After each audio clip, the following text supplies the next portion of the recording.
Well, greetings and hello there, everybody. It's me, your beloved Star Wars dad, Nooch Too Good, and let's face it, your guild is a very important thing in Star Wars Galaxy of Heroes. Getting your farming for your guild, putting your teams together, making sure that you are serving the needs of the guild while being in the guild. We say it here all the time.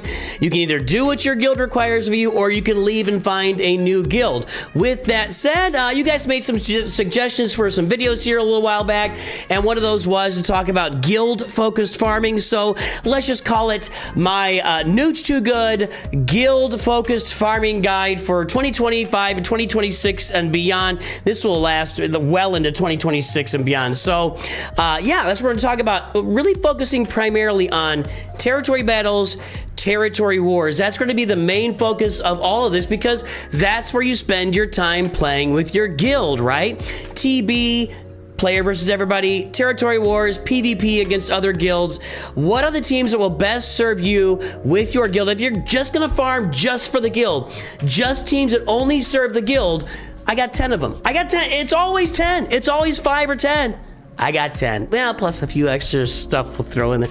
I mean, Rising Empire Territory Battles is a deep rabbit hole of characters and teams and riffraff, and some of you will be very excited of the riffraff we include in that at the end of this video. Anywho, let's start with our initially, you're gonna be joining a guild, and we're gonna assume you're joining a guild from the ground up at the bottom level.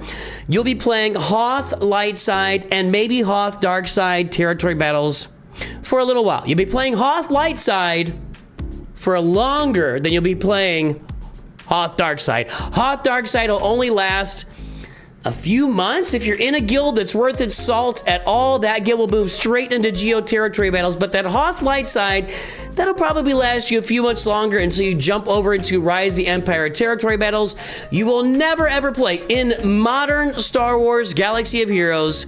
You will, if you're in a guild that's playing Light Side Geonosis territory battles, you're in the wrong guild. I'm just telling you right now, unless there's some very specific reason that your guild needs to get a few extra Ki Adi Mundi shards for a few players, there is no other reason. Light Side Geonosis territory battles is a dead game mode in Star Wars Galaxy Heroes, and Dark Side Hoth is borderline dead game mode. Let's talk about Light Side Hoth first. Of course, right here we got our Rogue One team. Rogue One, I think, has a couple of special missions there with Jyn Erso. I believe she is the required leader on those teams. I could be wrong. I think she's a required leader because she was the original leader. Jyn, Cassian, Biston, K2SO. I kind of put some characters together here that would fit later into your Profundity farm. I don't think you need to, it's pretty early to get Ad-Rad, so you can get somebody else in there, but you know, just get that Rogue One team together because they got some special missions in that Hoth light side territory battles. And then of course we turn our sights to, well, the old faithful, the Phoenix. I mean, can I talk about these guys anymore? I mean, by the way, again, without Captain Rex, useless team. Without Captain Rex, useless team. I was pointing that way. I don't know what's over here. There may be a useless team over here, but right now, without Captain Rex, useless team. Okay, look, well, they're not useless in light side territory battles, but come on, man, come on. Hoth light side territory battles has multiple missions for the Phoenix in there as well. Not to mention, this kind of is a two-parter, right? So Hera's got a really nice Territory Wars Omicron right here. While in Territory Wars, Phoenix allies have, we'll put it over here. Phoenix allies have plus 30% counter chance. I think that's 100% counter chance. Plus 50% max health, nice, and plus 30 speed, nice.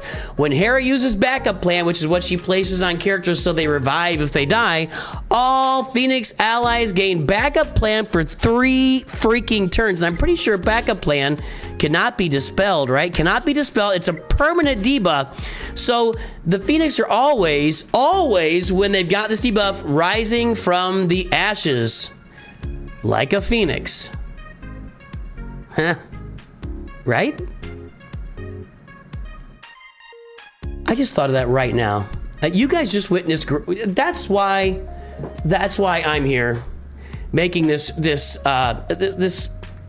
inherently important content The Phoenix will rise from the ashes because they have backup plan. The first time each other Phoenix ally falls below 50% health, Hera gains 80% turn meter, lets her get off more backup plans. Whenever a Phoenix ally uses a special ability, they'll gain 10% offense stacking until they're defeated. This is a really good Territory Wars Omicron, and your guild will use this Omicron all the way through, I think even into the late game with the Phoenix. So that's a really good Territory Wars Omicron. You need them for light side territory battles as well. A really useful team for your guild all the way through the mid game. Let's go back and take a look at those Rogue One again.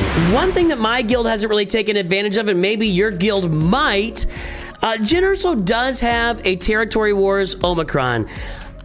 It might work out for your guild early on. I don't think this is going to be worth the investment. It does, but Rogue One allies gain 30% max health and potency and 20 speed. Whenever a Rogue One ally's buff expires during an enemy's turn, Jyn gains 10% turn meter. If all allies are Rogue One, whenever Jyn crits on an enemy, everyone recovers 10% health and gains additional bonus. Attackers gain critical damage up and offense up. Tanks gain critical hit immunity and taunt, and supports really gain evasion or speed up. It looks okay. Just, you gotta invest a Zeta and an Omicron, and it seems more likely that you're gonna be doing things like for Grand Arena, more likely Wampa Zeta Omicron, Qui-Gon Jinn Zeta Omicron, Omicrons that last you all the way to the late game and even into the end game, and when you get a Wampacron, she kills everything. So yeah, this seems like this just wouldn't really fit into the cycle of things, but if your guild's really pushing it, I guess, you got a nice little Territory Wars Omicron over here on Jyn Erso as well. And one other, a couple different farms here, but one other thing you'll need to get, one other character you need to do, or actually 3 characters you need to do for those Hoth light side territory battles.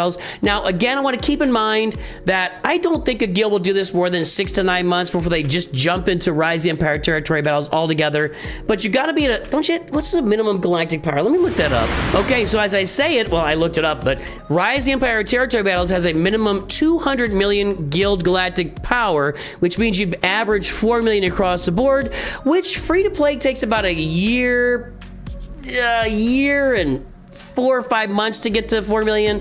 If people are buying bundles and stuff, your guild will probably be doing rote within a year. But during that year, if you join a newer guild, you're gonna be playing Hoth. So you need to get CLS is required for several missions, and Hoth Rebel Soldier and Hoth Rebel Scout are also required in different missions. So if you're really gonna get into the Hoth territory battles with your guild, these are gonna be some required characters as well. So that's gonna cover us those 3 teams: the Phoenix, the Rogue One, and then CLS, Hoth Rebel Soldier, Hoth Rebel Scout. That's not really a team, but these guys are required. You're gonna be unlocking Rolo as you go as well, and then Rolo becomes a team in the Hoth territory battles too. So keep that in mind. But let's go take a look at Geonosis dark side territory battles now. And before we talk about the Geos, I should mention that CLS is just gonna be a great team for your guild across the board in every game mode. He can do great in TW, great in TB. CLS is a really just a great team, just a timeless team, right? Okay. The full CLS team with 3PO, Han, Chewie, and Chupio, right? The Geos. Boys, girls, ladies and gentlemen, we have worn this topic out over the years, but the Geonosians, for Geo Darkside territory battles, they have a special mission in every single day. Every single day the Geos have, or I should say every single tier or segment of Geo territory battles, because maybe your guild doesn't do it all in a day. But regardless, 1, 2, 3, 4 sectors, they have a special mission in every single one of them, and one of those special missions is getting Wat Tambor shards. So you're gonna want to farm your Geos up. Not to mention, Poggle has a really great Territory Wars Omicron. While in Territory Wars, if there are no enemy galactic legends and all allies are Geos, at the start of battle and the first time an ally is summoned, Geo allies gain Geonosian Brood until the end of battle, until they're defeated, which can't be copied, dispelled, or prevented. Geo Brood is plus 20% max health, max protection, offense, tenacity, plus 10 speed for each Geo ally. When this character is defeated, revive at 100% health and protection and turn meter, excluding summons. This, much like that Phoenix, this is actually better than that Phoenix one. This is an Omicron that will last you all the way into the late game. My guild, I think we're at 500 million galactic power, is still using the Geo. Am I supposed to say this out loud? Sorry. We come across guilds using it, and this Geo Omicron on Poggle is great. These guys are a great benefit in both territory battles and territory wars, not to mention If you get them to Relic 7, they've also got a special mission over in Rise of the Empire territory battles. The Geos carry you throughout. They're going to be a great team that your guild is going to love you. Your guild is going to love you for farming. I don't have this pulled up here. You can also look at Count Dooku and Asajj Ventress. There's a special mission in Geo Darkside territory battles for Count Dooku and Asajj Ventress specifically. It's in the same, it's 3, territory 3 in the middle. And yeah, so that'll be one you want to get up to, Dooku and Asajj Ventress as well. That would add to your guild. And that's it. For Geo territory, dark side, that's it. From here on out, we're jumping into Rote while we're also you notice we're kind of mentioning, territory wars along the way, right? Let's talk about a territory wars specific team. And I lied a little bit here. I already lied a little bit here. This is a territory wars specific team. I don't have it. I've never built this team out. It's not a good Grand Arena team. And my guild is still using this one too, the General Grievous. This is Destroyer Droid has a great territory battles, territory wars Omicron.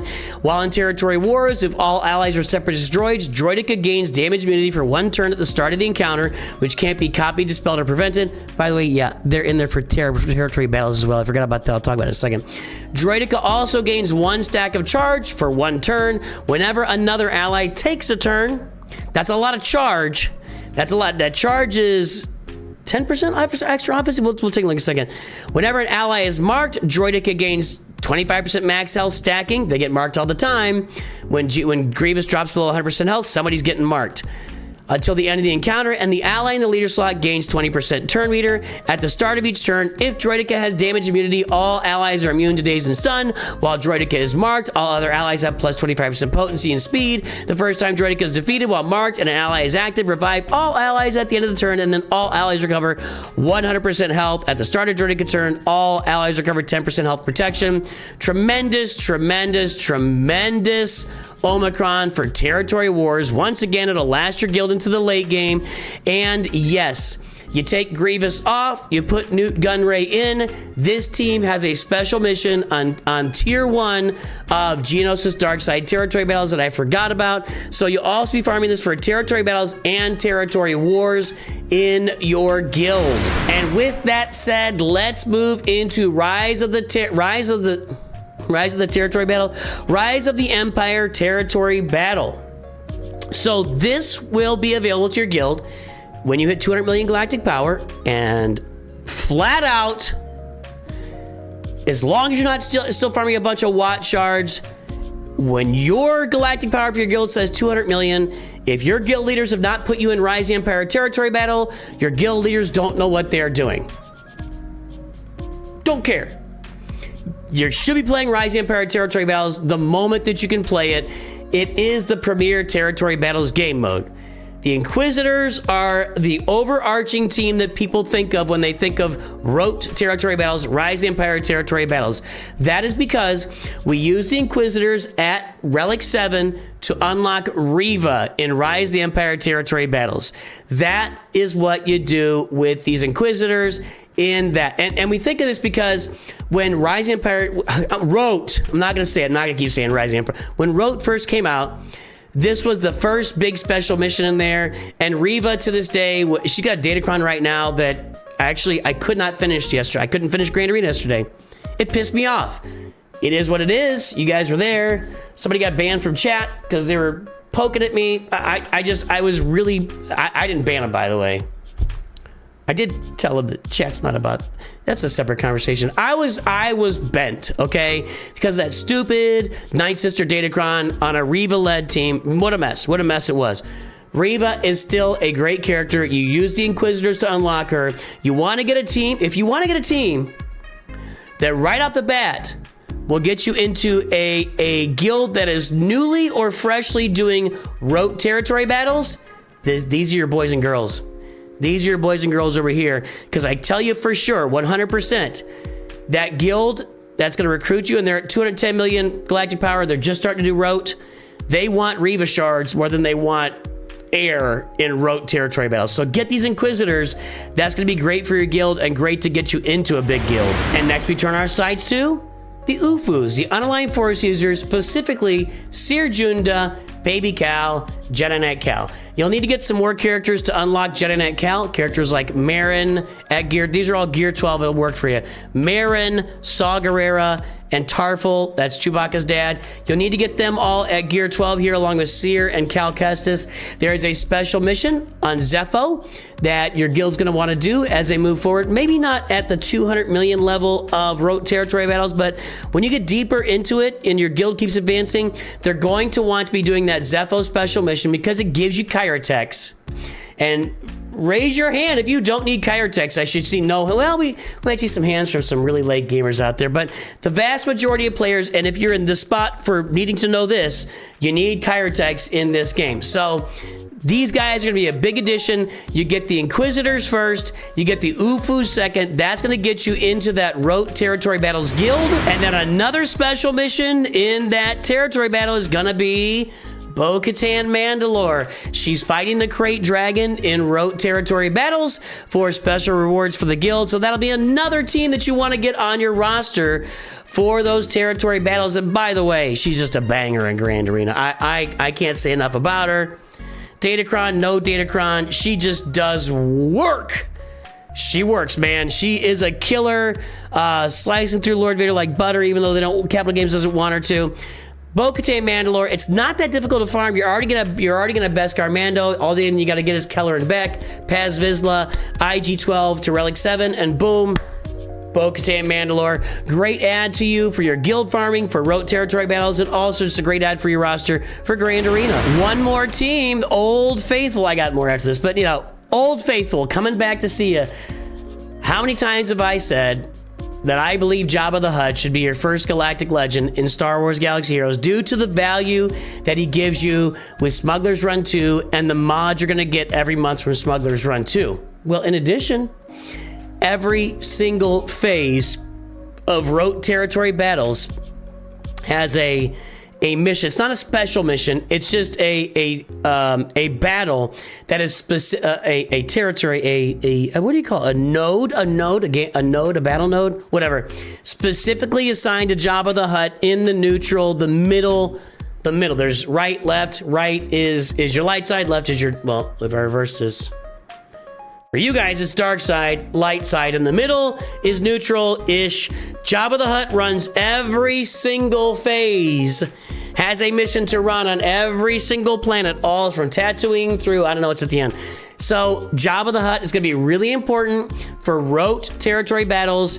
If you're already farming him because I told you to, bully on you, congratulations. He's gonna be a really, some guilds might even require him for rote. I mean, just seriously, because it is basically a guaranteed win at every single level of that territory battle. If you got Jabba if you got, again, Relic 9 stuff, but you know what I'm saying. He's going to have an important role to play in your guild at every single phase of territory battles, rote territory battles anyway. And here's where you nerds get really excited. Sorry, I don't know what to say. I made a list of characters you don't need in Star Wars Galaxy Heroes, and of course I threw Young Han on there. And everybody, there were like 875 comments. Young Han's needed for rote territory battles in one mission. Young Han's needed for one I get it. In the first, I think it's the first neutral phase of rote territory battles, Young Han has a special mission in there. My guild doesn't require him, as you can plainly see. Maybe some guilds require him. I'm still saying he's not a required character. One special mission in rote TB does not mean I need to go out of my way to farm Young Han Solo. Sorry. But these three, I believe it's the same special mission. It might be split up. I can't remember exactly, but they do have special mission in rote territory battles for these three, Young Han Solo, Kira, and Vandor Chewie. Special mission in rote territory battles. Honestly, my take on it remains to this day. If your guild's going to require it and you want to stay in your guild, okay. I just look at it like if your guild's requiring this, your guild is sacrificing other growth that your account could be making, unfortunately. So that's my kind of my thought process there. But yeah, there is a mission for young Han Solo in Rote TB. And finally, let's just take a look. Here's all the characters that have special missions in Rote TB. Got a couple ships over there. The Imperial TIE Fighter, the Scythe. You've got the Ghost, Lando's a Millennium Falcon. You got the Outrider and the Profundity. Darth Vader, there's your Inquisitors. There's Afra with her droid. You got Iden Versio. Jabba is over there. Lord Vader. Up top, you got the Chirrut Imwe, the Chase team. There's your Cassian's coming up again for you. Scarif Rebel Pathfinder, K2SO, L3.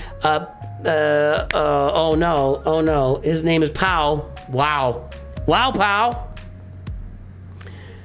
Young Han Solo here, and Fennec Shand has a special mission as well. So if you want to look at all the characters, and then of course there are lots of platoons to fill where Ugnaught, Low-Grey, Traya at high relic levels, they're going to be required in there. Your guild will have, a few people farm, or enough people farm those characters to make sure they can fill out. Tebow, I think, is a high level, platoon to fill out. So your guild should assign those out to different people so that you only have to do one or two of those instead of having to do all of them. So keep those in mind as well for territory battles. And there you go, boys and girls. That is our guild farming guide for 2025 and beyond in Star Wars Galaxy Heroes. I mean, honestly, I don't think these territory battles are... Territory wars could be mixed up sometime next year. That's been a pretty hefty complaint from the community for a while, that territory wars is extremely stale. Territory battles with Rote was reworked a few years ago, and we're still playing that and enjoying that. But I think territory battles are stuck where they are for a while. Territory wars are not. We went over some Omicrons. I'm sure there's other Omicrons your guild is getting, like Kelleran Beck or Mace Windu, Omicron, not Galactic Legend, Jedi Master Mace Windu. Other Omicrons for territory wars as well that your guild might want you to get. But this is, there it is. That's it. That's your guild farming guide for 2025, 2026, and beyond in Star Wars Galaxy Heroes. I hesitate to say it, but let me know in comments what I'm missing. That's it. Have a good day. Talk to you soon. Always remember, Nooch too good.